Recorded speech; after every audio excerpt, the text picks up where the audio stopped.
Hello, I'm Arlene Gardner. With me is Bob Odell. We're from the New Jersey Center for Civic Education at Rutgers University. Welcome to our virtual workshop. We will be suggesting some ideas and some resources for you to use to teach civic literacy for grades 3 through 5. Let's start with the real basics. Why should you teach civics? Creating citizens with the knowledge, skills, and inclination or disposition to participate in a democratic society is the very purpose for which public schools were established. Education for citizenship is a core mission of the public schools, a key purpose for learning to read, write, and do math. And as our workshop will demonstrate, you can accomplish reading, writing, thinking, and speaking goals using civics. Now, the New Jersey Student Learning Standards explicitly recognize the core value of civics in the stated mission statement. Social studies education provides learners with the knowledge, skills, and attitudes and perspectives needed to become active, informed citizens and contributing members of local, state, national, and global communities. And the vision statement is even more clear. And education in social studies fosters a population that is civic-minded, globally aware, and socially responsible.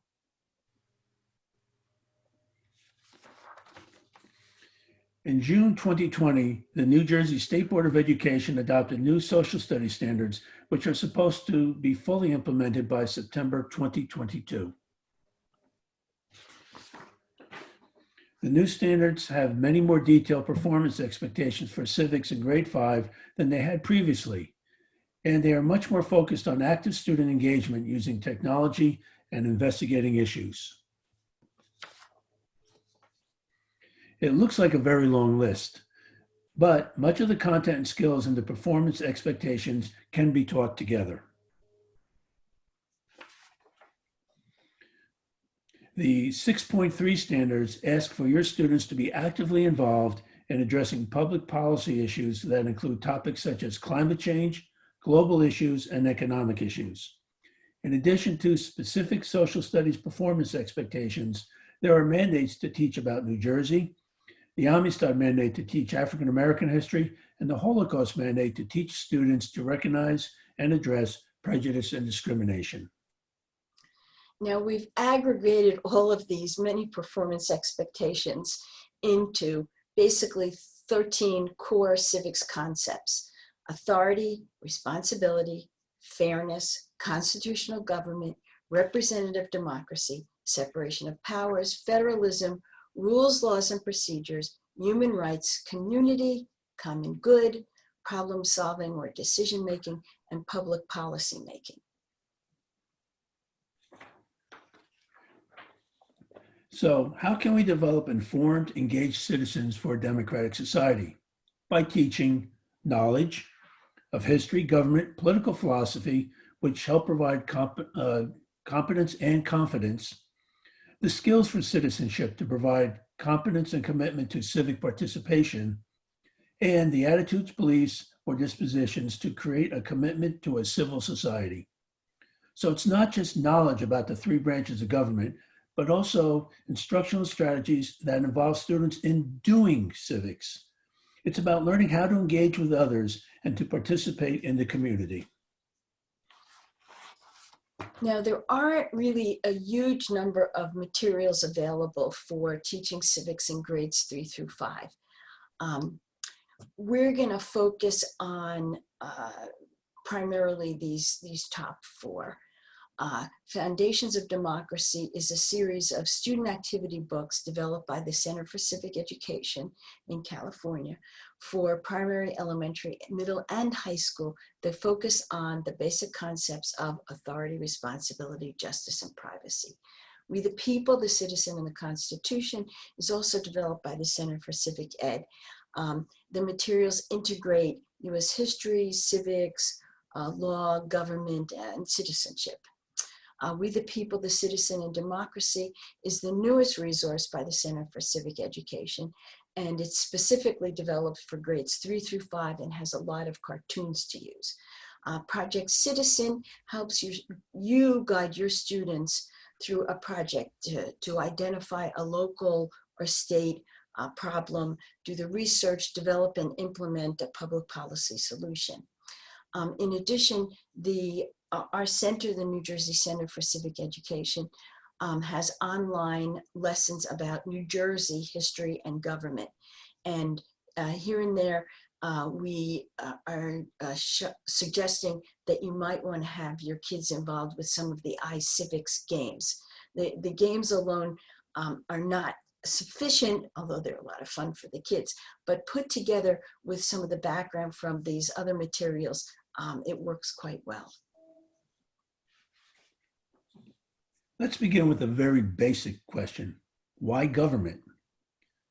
You might start your school year by having your students imagine that you live on an island far away. There are no rules, no laws, and no government. There is no one to tell you what to do. This is a helpful visual from We the People, the Citizen, and the Constitution. Now, what might happen if there were no rules, laws, or government? Well, there would be chaos. The strong would take advantage of the weak. There would be constant fighting. Many people would get hurt. So then have your students turn this around, thinking about what it would be like with no rules, authority, and government. Why do we need authority, rules, and government then? We need them to protect the weak from the strong, to protect individual rights, to keep us safe, to help us keep order, to settle arguments, and to help us share things in a fair way. This is going to take us to government kind of civics, but it's also starting with your students' appreciation that we need rules and laws and authority in school and at home, so that we also, can protect our rights, be safe, and have order and settle arguments for the same reasons. Now, we might all agree that rule and laws are necessary, but not all rules and laws are the same. What's wrong with these rules? Okay, only participants with blonde hair may speak. Is this fair? I don't think so. Only girls can stop to eat lunch. Well, that might be fair, but I don't think the boys would think so. When the stars and the moon align during the day, we'll provide answers. I have no idea what that one's talking about. No one can use pens or paper. Well, what's the purpose of this? Does this make any sense? We'll work until 2 a.m. No, that is definitely not reasonable. Everyone must stop and play hopscotch at noon. Well, we do need the exercise. That might make some sense, but... Okay, these are crazy rules that Arlene made up.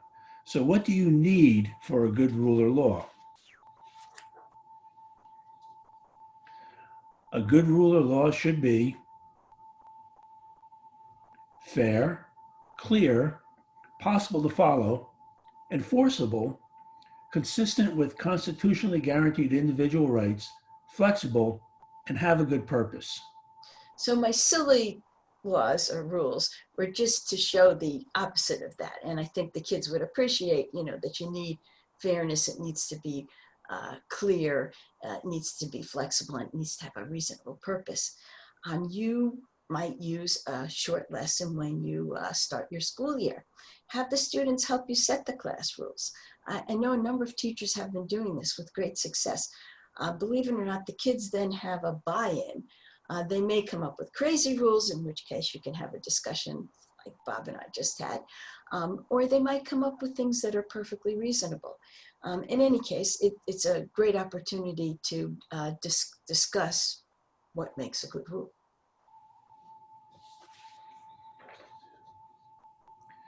Okay, Arlene. So for our own safety and peace, we need rules, and we also need people to make and enforce the rules.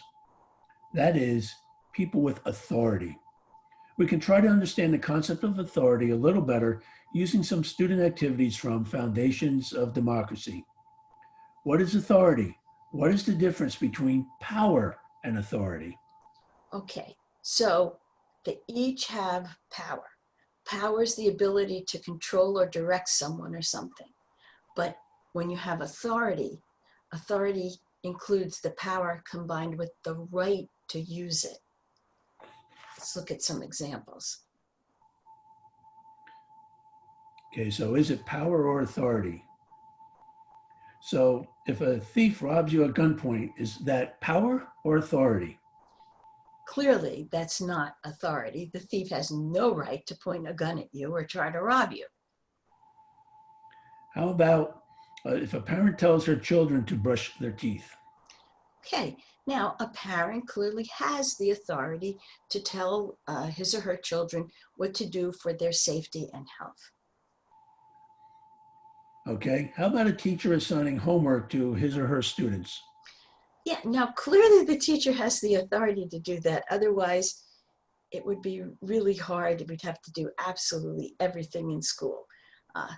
This comes with the job of being a teacher. What if Jimmy forces Susie to leave the playground? Well, Jimmy may be bigger than Susie, so he may have the power, but he does not have the authority to do that. The legislature bans smoking in restaurants. Yes, now we have a legitimate authority, a legislature, who's empowered to make laws. So this is clear a case of authority.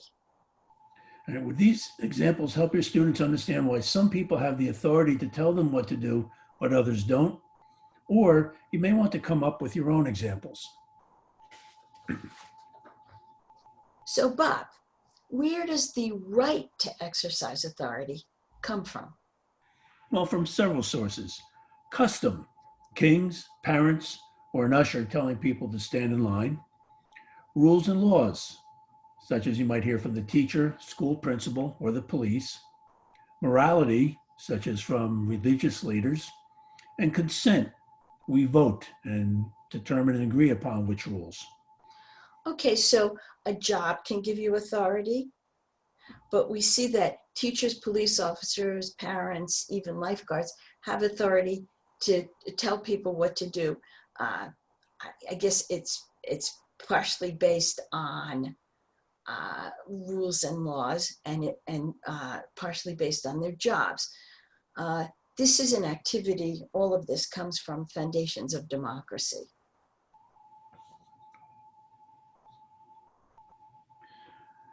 Unfortunately, sometimes people use power, but they do not have the right to do so.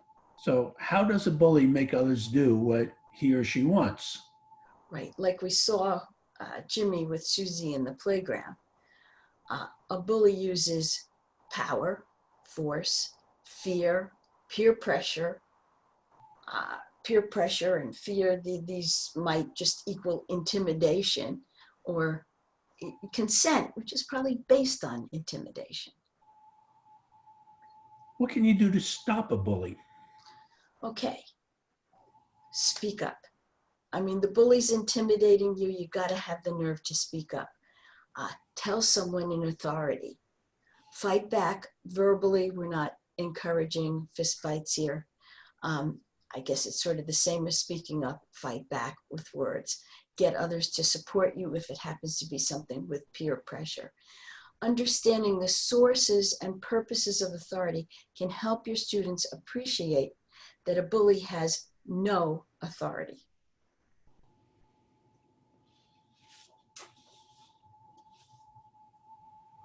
There are a number of wonderful children's literature to help reinforce the point that bullies have no authority other than intimidation. One is Stand Tall, Molly Lou Mellon. Molly Lou Mellon is short, she's got buck teeth, a voice like a frog. Her grandmother tells her to believe in herself and the world will believe in her too. So she does. And she uses her self-confidence to tame a bully. Little boy calls her Shrimpo in gym class, she gets a touchdown. When he calls her Bucky-toothed beaver, she laughs it off with a stun. When he says she sounds like a duck, she goes quack, quack. She uses her self-confidence to tame the bully. This is a book that's available as a video too. Maybe this isn't reality, but it makes the point. Bullies work on intimidation, so don't be intimidated.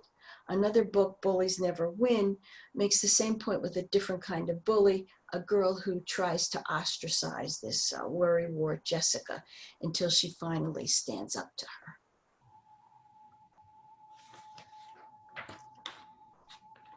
Now, sometimes an individual might have the right, the authority to exercise power, but there's a limit to his authority, which he's now abusing. Way back in 1958, Dr. Seuss wrote a short story for children that can help them understand this, Yertle the Turtle, which perhaps you've read years ago to your children in school or at home. It has a lot to say about abuse of authority. Here's the gist.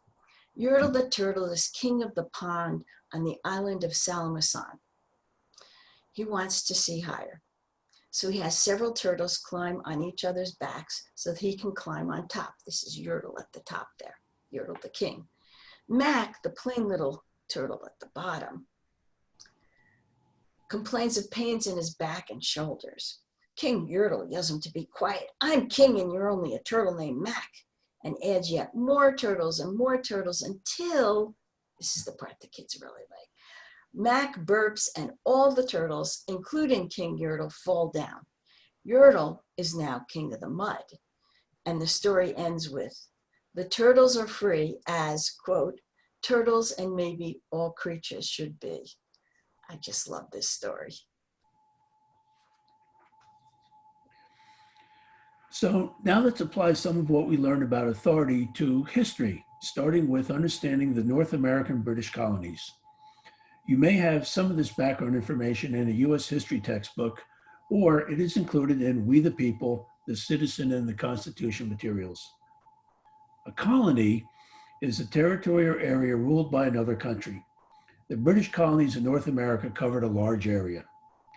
The colonists were mostly from Britain and followed British customs, but many were from other countries such as France, Germany, Holland, and Sweden.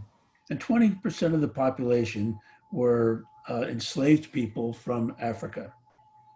Britain was far away, which placed limits on Britain's ability to exercise authority and provided opportunities for the colonists to develop institutions of self-government.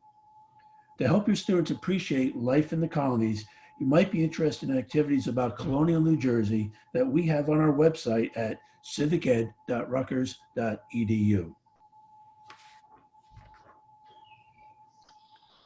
Now, Leaders, often called the founders, in the colonies were thinking about government. They led the fight to free our country from British rule and to agree on their own ideas about what type of government would be best for America. And who are we talking about? George Washington, Benjamin Franklin, Patrick Henry, Samuel Adams, John Adams, to name just a few. okay, those are all white men. Unfortunately, they were, well, for better or worse, they were the founders. That's how the country was at that point in time. We have one woman noted.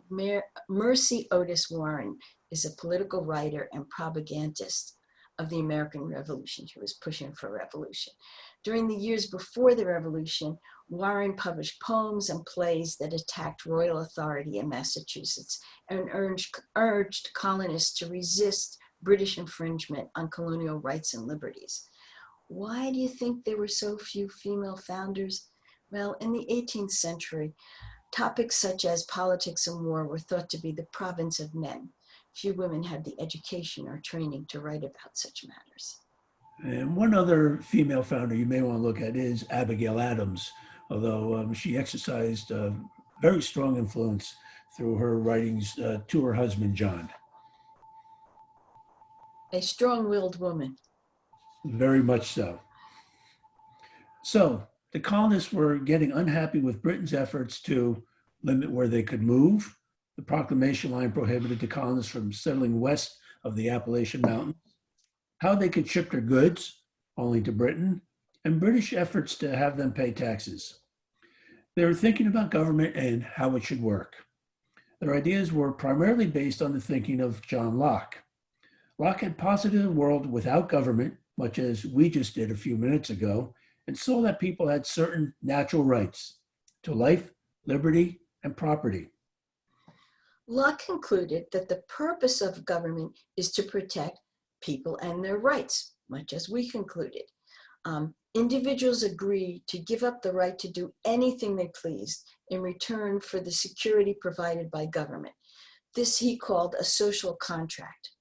A legitimate government is based on the consent of the governed. Now, we all know we had a revolution to gain independence from Britain, but I'm not sure that many people really understand why. But what does Yertle the Turtle have to do with the Declaration of Independence? Like the protest against King Yertle, the founders claimed that the British government was abusing its authority, in this case, by trying to impose taxes on the colonists without their consent. This led to the Declaration of Independence, which states that the purpose of government is to protect its inhabitants, goes on to list 27 abuses by the British government, and then declares the colonies independent of Britain. iCivics has a great little online activity, Hey King, Get Off Our Backs, that you might like to use. And if you want to make the revolution more real for your students, you might want to look at it from the perspectives of residents who lived in New Jersey, maybe even your town, during the Revolutionary War. There are several lessons about New Jersey and the American Revolution that also include videos about Molly Pitcher, the winter encampment in Morristown, 10 Crucial Days, at our website at civiced.rutgers.edu. In addition, Crossroads of the American Revolution has summaries about 25 people, real people who lived in New Jersey during the American Revolution at its website. Students can role play and consider what they would have done in their positions had they lived during the American Revolution in New Jersey. Now, the colonists won the war and needed to put together a method for governing themselves that would prevent abuse of authority. How did they do this? They diffused authority by establishing a system of federalism with defined powers and limits for the national government and some powers reserved to the states. We have a series of lessons about New Jersey government at our website. 3 branches of government with separation of powers defining the limits of what each branch can do. iCivics has online games about the 3 branches of government at their website. And We the People, the Citizen, and the Constitution discusses the Constitution in detail, but in a way that is easily understandable by students in grades 3 to 5. And it has a series of activities to help students understand how the U.S. Constitution organizes our government. We'll look at a few of the lessons.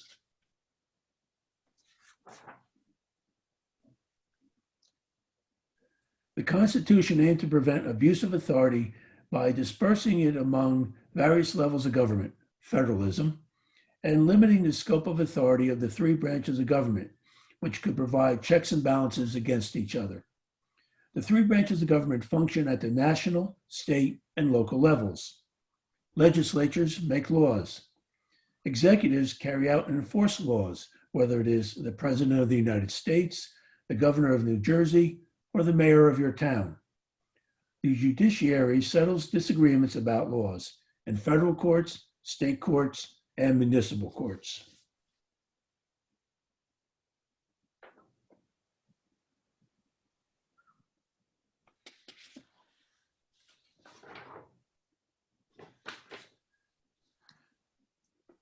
I think there we go. Sorry, we had a little click on the slides.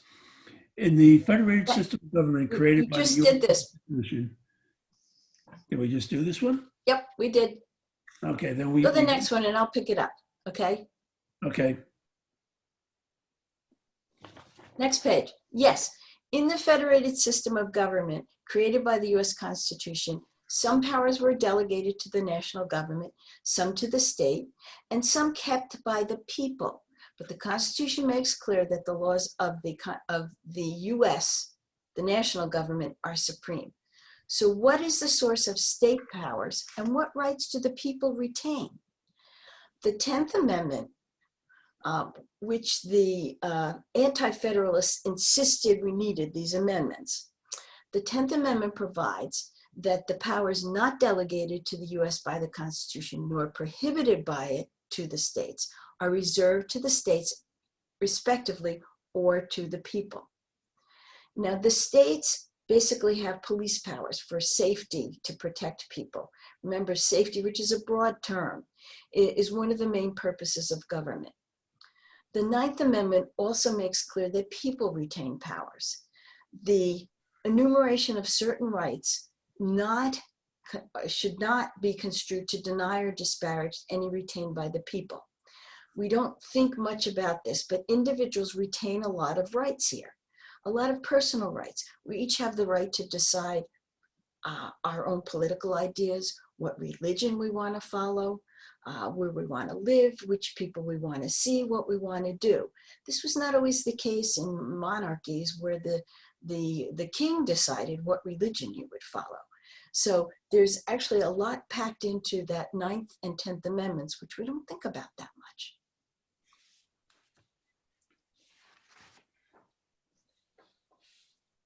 So this is an activity. This is a picture from the upper elementary We the People book, okay? And you see three people, the people, the states, and the national government giving pieces of paper, pieces of power to each other, power to keep, power to share. So you can actually prepare cards with powers over different topics such as immigration, foreign affairs, and money from the Constitution, and have your students physically give them to the state or the national government, or in some cases, like what we're doing in the environment now, is done by federal and state power. But then look at health and education and transportation. A lot of this is retained by the states. It's a very concrete way for your students to appreciate the powers of the federal and state governments and the overlapping powers in certain areas. About New Jersey.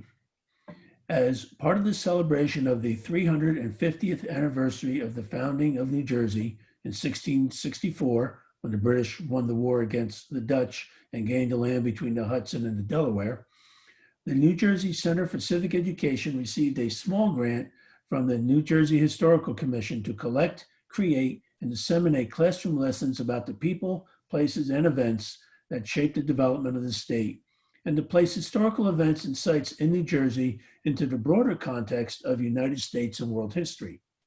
There are 23 lessons for grades 2 through 6, including a series of lessons about New Jersey state and local government, with activities such as legislative hearings, city council meetings, mock trials, and moot courts.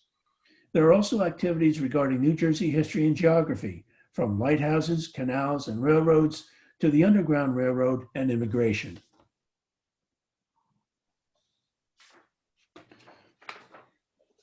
Now, back to the We the People text to look at the basic rights protected by the U.S. Constitution, including freedom of expression, freedom of religion, equal protection of the law, and due process of law, as well as the expansion of voting rights. How does the Constitution protect these rights?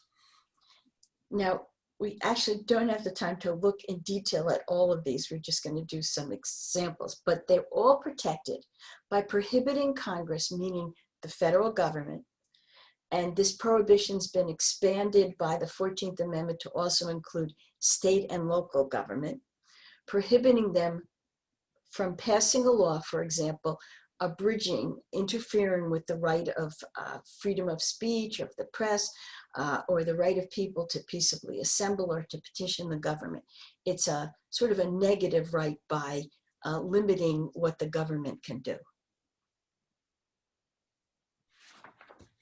So freedom of expression seems to be really important. So we'll look at it a little bit. Why is it so important? What are the benefits of freedom of expression, Bob? The ability of individuals and the press to be able to express their views and petition the government for change contributes to individual development and human dignity, the advancement of knowledge by promoting a marketplace of ideas for politics as well as for the improvement of society. The maintenance of representative democracy through robust discussions and elections, and peaceful social change, which is critical to a democratic society. Okay, so now we can have a little fun. So, should there be any limits on freedom of expression? Here are some thought questions from the We the People, the Citizen in the Constitution text. You learn of some of our nation's military secrets. Should you be able to sell the secrets to another country? People are very angry about the results of a trial in your community. You want to stand in front of the crowd and shout, "Let's go and shut down the courthouses right now." You're thinking about telling lies in a court of law to protect your friend.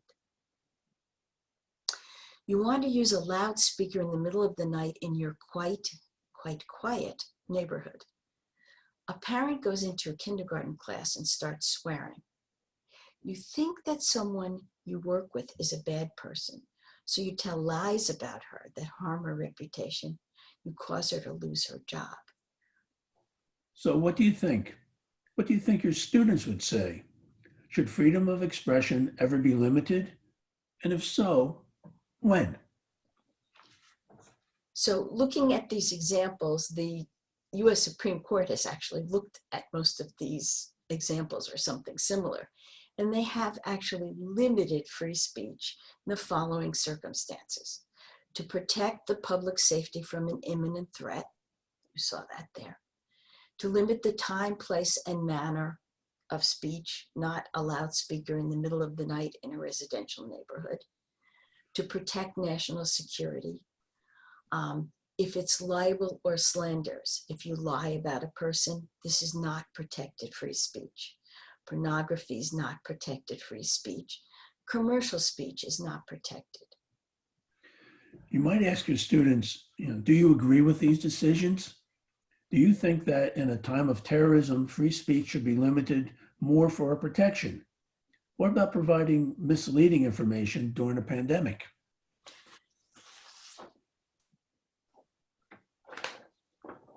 So this is just a taste. We're kind of quickly going through a lot of important topics, moving from free speech to fairness. And let's look at that concept of fairness or justice, since "that's not fair" is something we often hear from kids. So, what is fairness or justice? The Foundations of Democracy materials identify three types of justice: distributive justice, how we share; corrective justice, how we correct a wrong or injury; and procedural justice, how we gather information and make decisions. And we'll briefly look at each one. So here's some examples again. Let me know which type of justice is involved, okay? Bob's gonna help us with this. Your class has 12 color markers. There are 20 students who want to use them. This is a question of distributive justice or fair sharing. Okay, that makes sense. A student in your class cheats on a test. What kind of justice would be involved here? This is a question of corrective justice or fair punishment. Okay, the principal wants to find out who painted graffiti in the restrooms. This is a question of procedural justice or how to fairly find out information and make a decision. Okay, your class has to decide how much each student should donate for a spring party. What's involved here? Distributive. Right, we're figuring out how to share fairly again. Okay, what if the librarian has $2,000 to spend on the school library and she has to decide whether to buy more books or a new computer? Well, here it gets a little trickier because now it's actually two types. It's distributive and procedural. How is she going to decide and then share? Okay, during recess, a student in your class throws a ball and breaks a window. Corrective justice. Okay, there's a value in having the kids understand these different kinds of fairness or justice because they really are different. They're dealing with different issues and different values. And if you don't like these examples, you can come up with your own. The Foundations of Democracy materials have intellectual tools for distributive justice. You want your students to consider what burden or benefit is to be distributed, what persons should be considered to receive the burden or benefit, what are the similarities or differences among these people in terms of their need, how much does each person need what you are distributing. For example, if you have enough cookies for 10 students, and 4 students have not eaten all day, who should get the cookies and why? Capacity or the ability. How well is each person able to use what you are distributing? For example, 6 students want to work on the school newspaper. 2 of the students write very well. Who should get the job and why? Dessert. How deserving is each person who wishes to receive what you are distributing? And another example. 1 student worked hard on a science project. It was very good. Others did not work so hard. Who should get a prize for the science project and why? Which similarities and differences regarding need, capacity, and desert should be taken into account when deciding? What would be the fair way to distribute the benefit or burden? Now this sounded a little complicated, but it's really not. It's quite straightforward. Here's an activity, or really several. We'll just look at a couple. Some activities, again from Foundations of Democracy. Here, your community has had a terrible fire. The Red Cross has a limited amount of food and clothing to help people. The fire didn't hurt every family. It hurt several. It destroyed the home and property of many, but not everybody. So how would you decide, a fair way to distribute the food and clothing that you have? Looking at our need, that would be what you want to be looking at here. Deserving would be, alternatively, but it's really need. Those who need the food and clothing, you would give the food and clothing to. In your class, 3 students always interrupt others. They make it difficult to learn. A few students help the new non-English speaking student write and answer questions. Your teacher needs to decide who should receive the prize for citizenship. Okay, so this is now on the issue of deserving rather than need, and you're not going to give a citizenship prize to students who are interrupting, but students who are helping other students, those are the ones who would be more deserving. Okay, it's pretty straightforward. Don't you think, Bob? I think so. Now let's look at corrective justice for a minute, basically deciding what punishment fits the crime, so to speak. Are these wrongs or injuries, or in other words, accidents?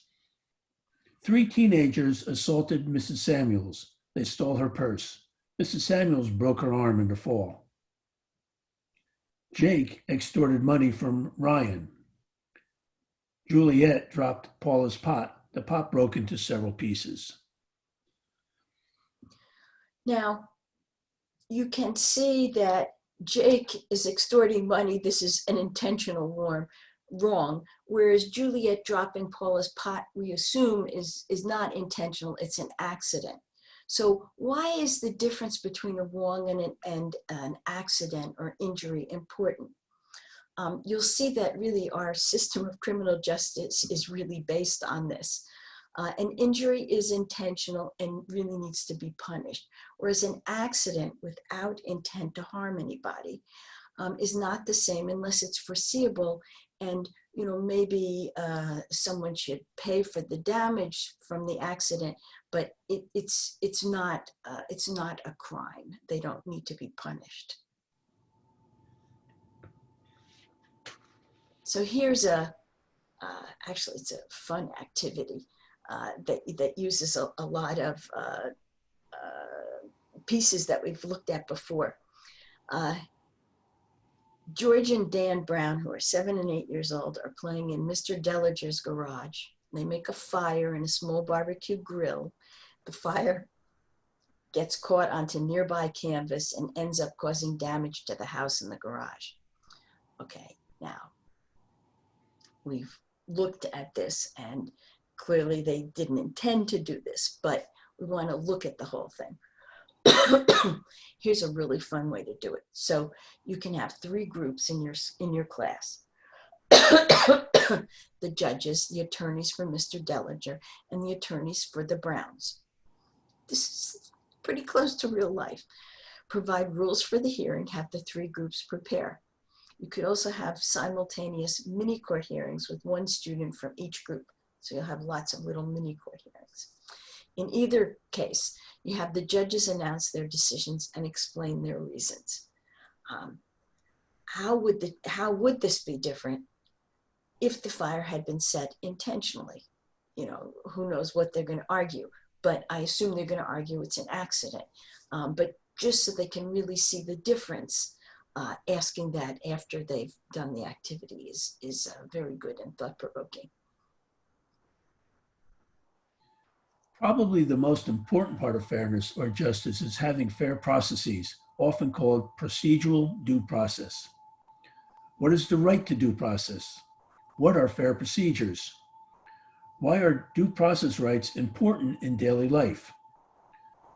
Why are due process rights important in criminal trials? And how can we balance the rights of individuals and the rights of society?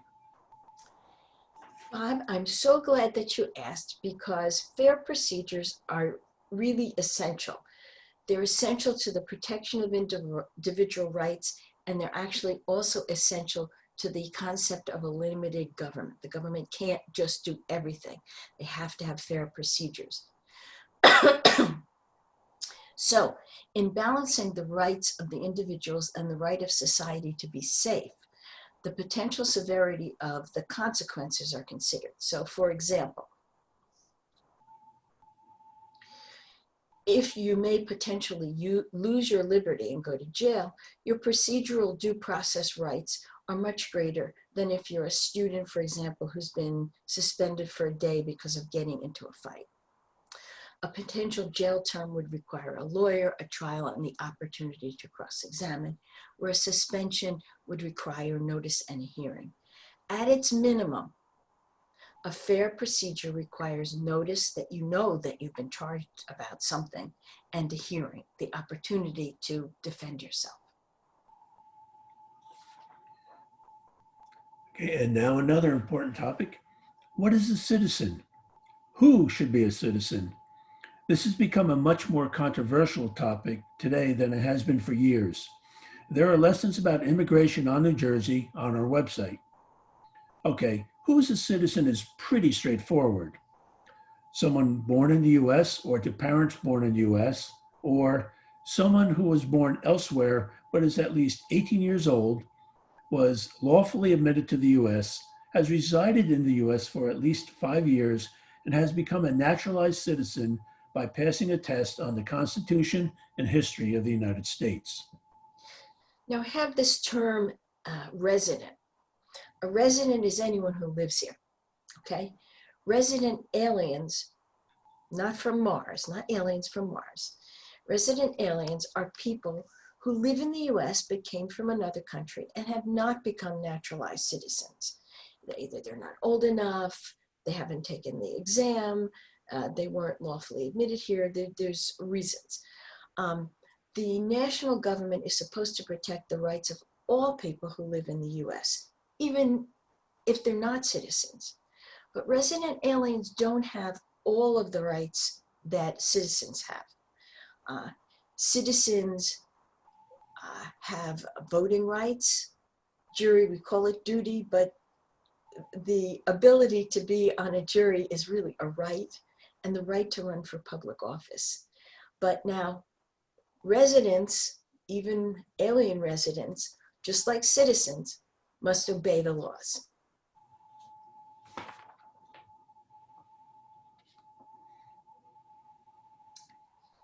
Now, we've looked at how the Constitution limits how government can act to ensure that it acts within its authority and fairly. What about private individuals? What about snitches? Again, another Dr. Seuss book. This one's from 1961, which you may have looked at, you may have read. You may not have appreciated what a great civics lesson it offers. But in any case, let's take a look for a minute, because this Sneetches tells a story about how some Sneetchers who have stars on their bellies are excluded by the plain belly Sneetches from their games and their trips and their picnics. Is this how we should treat people who are different from us? Ultimately, even the Sneetches learn that we should treat everybody with respect.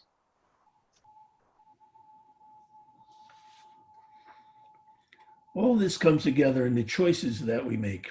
Students should learn to appreciate that we make choices with actions and words in our daily lives. We can choose to treat everybody with respect. We can share fairly with others.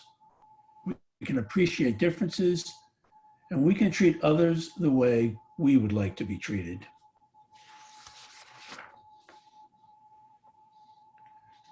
We've been talking about rights a lot, but what about responsibilities?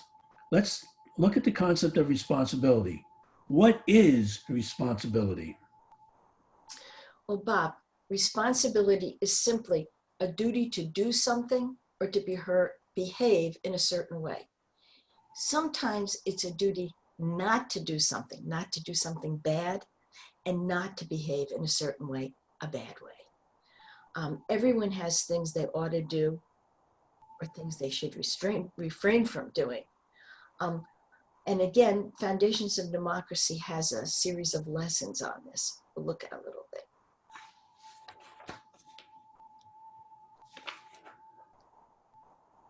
How do we get responsibilities? Okay, so responsibility is a duty.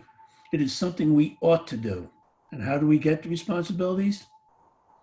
We get responsibilities when we make a promise to someone to do something. That's pretty clear. Sometimes other people say we ought to do something, and we have to follow that. Like, especially if our parents or teachers tell us we ought to do something, we have a responsibility then to do it. If we have a job, our job gives us things that we ought to do. It gives us responsibilities. We have rules that we ought to follow.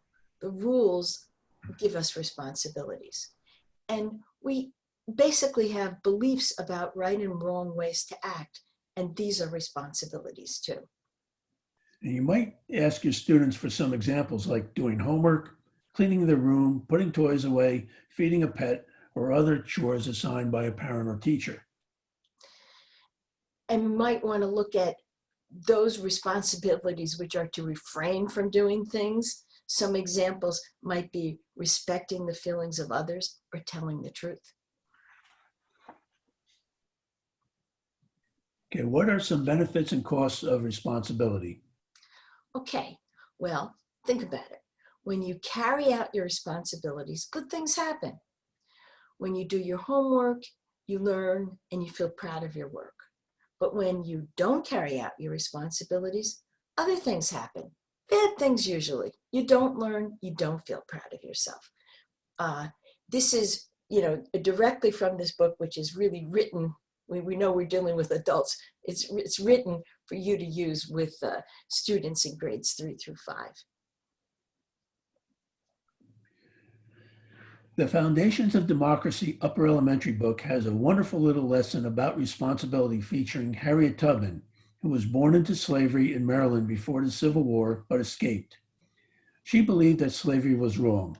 She became a conductor on the Underground Railroad, making more than 13 trips into the Deep South to bring more than 70, and some say as many as 300, enslaved people to freedom in the North. Some believed, given the beliefs of the time, that she was an outlaw, and there was a reward for her capture and arrest. But her sense of responsibility inspired her to face the dangers.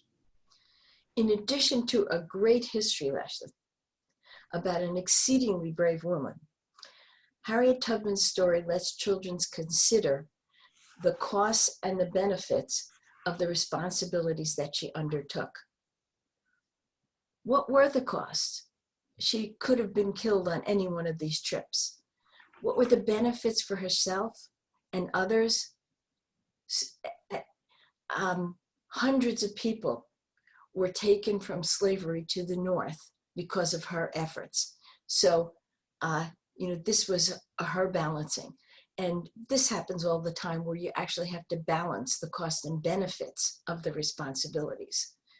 What I like about this is students can consider, well, which costs and responsibilities do you think were most important here? And what would you have done if you were in Harriet Tubman's position? This also connects civics with the Amistad and Holocaust mandates. It's a chance to teach students to be upstanders, not just bystanders. Another important question is often, who is responsible? Why do we want to know who is responsible for something that happened? Well, we want people to act responsibly. We reward people for doing good things, such as a reduction in your insurance when you're a safe driver, and penalize others for acting irresponsibly. For example, companies in charge of an oil spill or a train accident. Now, question really is what ideas might be useful in deciding who is responsible. The Foundations of Democracy materials utilize an intellectual tool chart to understand responsibility. For example, in determining who's responsible for an event, they ask your students to consider what is the event, who might be considered responsible, how might each person be considered responsible, what was the person's state of mind. Back to what we're looking at before, the intent, did they intend to have this happen? Was it just carelessness, an accident? Did the person lack control? Did they have a duty to act differently? What important values or interests, if any, help to explain the person's behavior? And who do you think ultimately, if you looked at everything else, who do you think is responsible for this event or situation and why? And here we are back to our friend. We have another fabulous Dr. Seuss book that can help us. The Lorax asks, who is responsible for damaging the environment? It is also available as a video, but you need to get the original one. The Onceler found beautiful trufula trees and started to cut them down until he had cut them all down, polluting the air and the water in the process. The Barbaloo bears no longer had trufula fruit to eat. The humming fish couldn't sing with the polluted air, and the swami swans couldn't swim in the polluted water. The Lorax came to speak for the trees. Students can be asked about various ways in which we can protect the environment. You can inquire if we have any laws to protect the environment, or if we have any government agencies designed to protect the environment. And we do. One possibility is to hold an EPA Environmental Protection Agent hearing about the damage the Onceler had done to the environment. The Lorax, the Barbaloo bears, the swami swans, the humming fish, and the Onceler all testified. The EPA commissioners listen and decide, giving their reasons. You would assign your students to the various roles. Afterwards, you need to debrief your students because this is where the real learning takes place. You would look at all of the possible solutions and going back to our ideas about what makes a good rule, evaluate whether they're fair, clear, and workable. The Lorax, who wants to protect the environment, suggests to the boy at the end of the book that we are all responsible for the environment. I've done this activity several times with classes of students, grades 3 through 5, and the kids really have a lot of fun with it. And I think they learn to appreciate the concept of responsibility, especially for the environment. One of the most important parts of a civics course is not how government functions, but the role of a citizen in a democratic society. Let's start with the concept of the common good.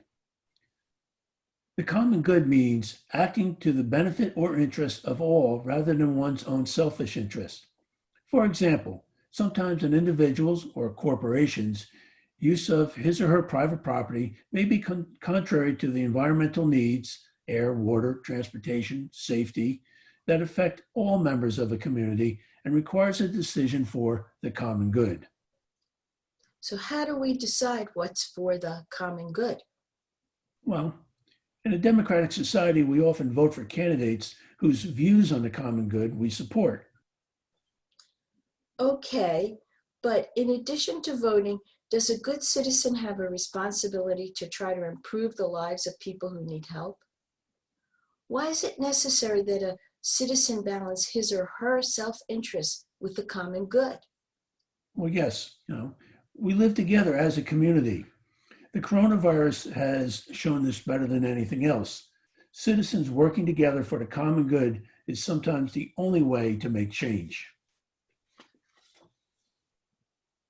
So you're suggesting that democracy doesn't just happen because we set up a government with a constitution. It's something that each of us has to practice. This is a quote from John Dewey from 1888 in an essay, The Ethics of Democracy, which struck me as very important. Democracy is a social and ethical commitment, not limited to the ballot box, that must be lived and practiced in all spheres of life. Now, how do we make this understandable to our young students? In addition to some of the activities we just went over, there are a number of wonderful pieces of children's literature that can help. The Lorax, which we've already mentioned, urges us to appreciate that we are all responsible for the environment because we all breathe the air and drink the water and need to take action to protect it. A River Ran Wild by Lynn Cherry is the true story about the pollution and ultimate cleaning of the Nashua River in Massachusetts when citizens took action. And Letting Swift River Go by Jane Yolen, residents of a town make a decision for the common good to let Swift River be dammed and turned into a reservoir to supply drinking water for the larger community. And this is also based on facts. The Quabbin River was dammed in the 1930s to create a reservoir to provide water to 40 communities in the greater Boston area. And these are great books, all of them, very well written. You might ask your students to give examples of people who've contributed to the common good and how. Now they might consider obvious people like George Washington, Abraham Lincoln, Martin Luther King Jr., but I think explaining how they contributed to the common good is the important part.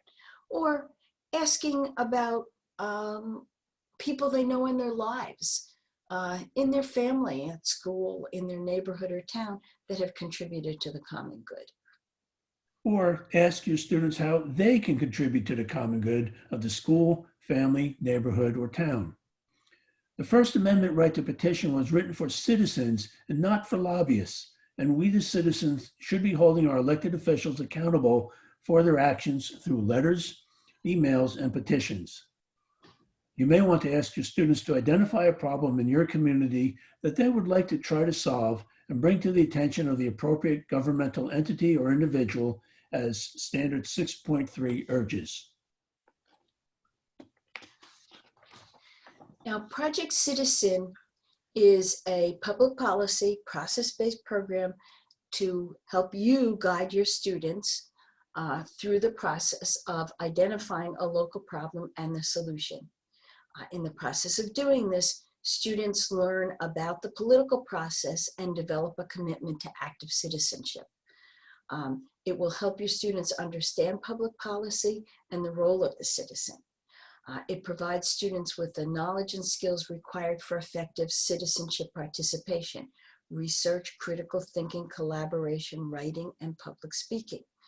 It involves students in learning about and improving their communities and develops an understanding of the importance of citizenship participation.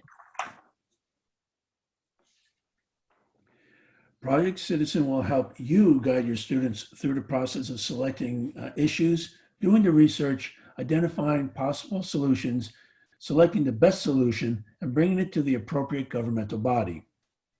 By learning by doing, students appreciate that the role of a citizen in a democratic society is not just voting, but also bringing issues and offering ideas to your elected representatives and holding them responsible for their actions and decisions. It takes approximately 1 day a week for 6 weeks to do a project. We are preparing a separate virtual workshop about Project Citizen that you may want to see. And the New Jersey Center for Civic Education sponsors an annual New Jersey statewide Project Citizen digital showcase during the first week of June. If you are interested, there's more information on our website. And to register, just send me an email. So where can you find these resources? Most of them are from the Center for Civic Education. Foundations of Democracy is only available in print version, but We the People, the Citizen, and the Constitution is available as an ebook for $9 a student. Project Citizen will soon be available in an ebook. It's currently a small written text. iCivics, a lot of this is online. iCivics is online. Our New Jersey History and Government lessons are online. The New Jersey Bar Foundation has a number of civics lessons online, as does the Holocaust Commission, the Amistad Commission, and National Geographic. And these the children's literature are all available from Amazon, Barnes and Noble, should it continue existing, any bookstore, and a few of them are also available as videos. If you have any questions or comments or would like a copy of this PowerPoint, just send us an email and you can see our addresses right up there. We really invite you to communicate with us. We're always here to help. And visit our website, which we've mentioned a number of times. I would say visit our website at Rutgers and visit the Center for Civic Education's website. There's a huge amount of materials there. To receive a certificate for 1 hour of professional development, please go to this link, which will ask you a couple of questions, and then we will send you a certificate. Thank you for joining us today. If you like this video, please tell your colleagues about it.